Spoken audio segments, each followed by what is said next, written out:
He had oil, he had access, he had influence. But what he didn't realize was that he had already started losing something: time.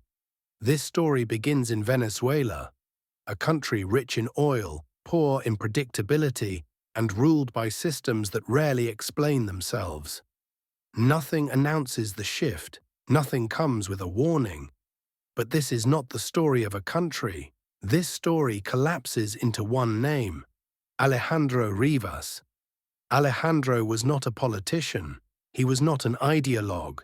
He was a businessman with real oil beneath real ground, real contracts, and real money on the line. In his world, politics was not something you debated. It was something you priced. Organized crime was not a scandal. It was an unofficial logistics layer. And Venezuela was not home. It was a high-yield, high-risk market.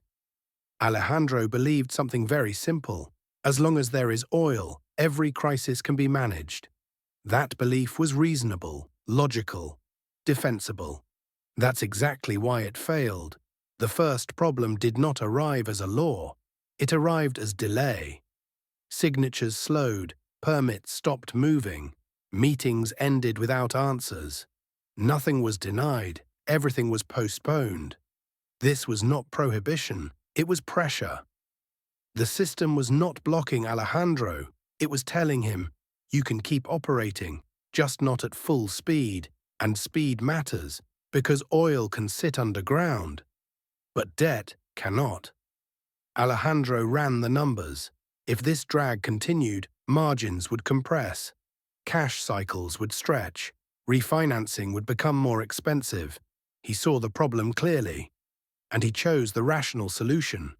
He shortened contracts, reduced exposure, accepted lower margins in exchange for continuity. Growth slowed, liquidity tightened. Error tolerance shrank, but the alternative was worse, so he adapted. Oil kept moving, cash still came in, and Alejandro told himself, this isn't a setback, it's a controlled slowdown. That was his first almost right decision, and it bought him time. But time charges interest. The second problem stopped pretending.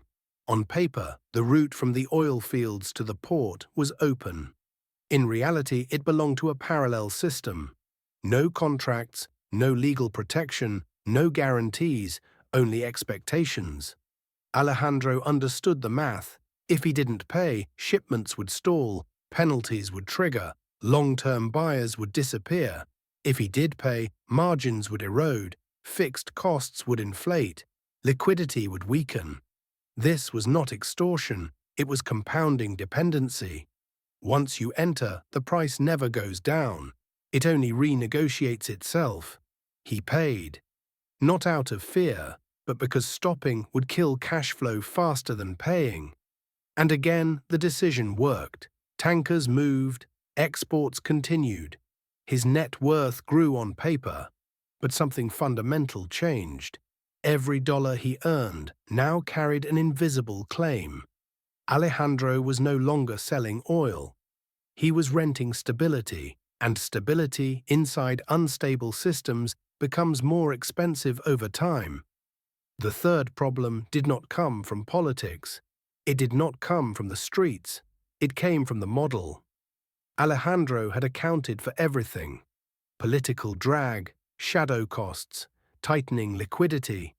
Each risk on its own was survivable. What he underestimated was timing overlap. And at this point, someone else entered the story: Mateo Calderon, someone who had worked beside him for years, someone who knew the numbers, someone who understood the system from the inside. But Mateo saw the future differently. Alejandro tried to stabilize chaos. Mateo tried to exit it. He did not see America as salvation. He saw it as predictability. Slower, more regulated, but safer. Officially, he was still on the team. Mentally, he had already moved on. His betrayal was not emotional. It was not ideological. It was a timing decision. Mateo shared information, shifted timelines, quietly warned creditors. Alejandro didn't notice, because betrayal is rarely loud, and in financial systems, silence is the most expensive signal. Alejandro looked at his model. Everything was accounted for, except one assumption: that the team was still inside. That assumption was wrong. And then the decision came.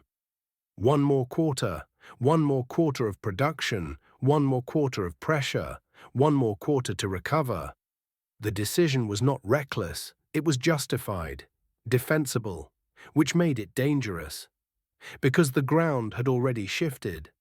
That quarter ended, the numbers didn't recover, credit tightened, refinancing failed, risk tolerance vanished, the oil was still underground, the assets still existed. But liquidity was gone. From the outside, it looked sudden. But collapses like this never are. It was like a refinery that keeps running after the gauges stop responding. In Venezuela, people know this feeling. The lights stay on, but the fuel trucks stop coming. In America, the metaphor is simpler. The paycheck is gone, but the credit card still works. At first, nothing breaks. The system keeps approving itself. Alejandro still had oil, still had assets, still had operations. The only thing he no longer had was time. And time is what separates a slowdown from a collapse. Alejandro Rivas did not make a stupid decision. Mateo Calderon did not make a wrong move. One tried to survive inside a broken system.